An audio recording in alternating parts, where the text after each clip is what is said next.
Unlock the power of precise payroll and insightful productivity tracking by mastering this essential Excel formula for calculating work hours.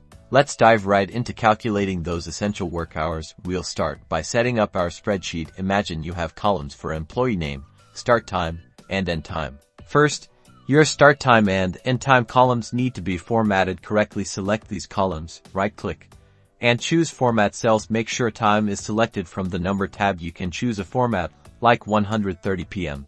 Now, for the magic in a new column, let's call it Hours Worked. We'll enter our formula. Click into the first cell under Hours Worked. If your start time is in cell B2 and your end time is in cell C2, the formula is simple: equals sign, open parenthesis, end time cell, minus start time cell, close parenthesis. So, for our example, it would be equals C to B2.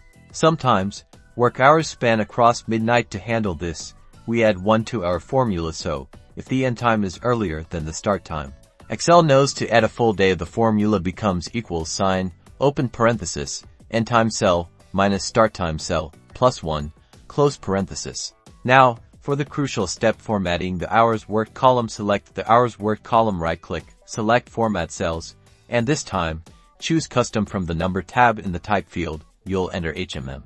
The square brackets around H are key.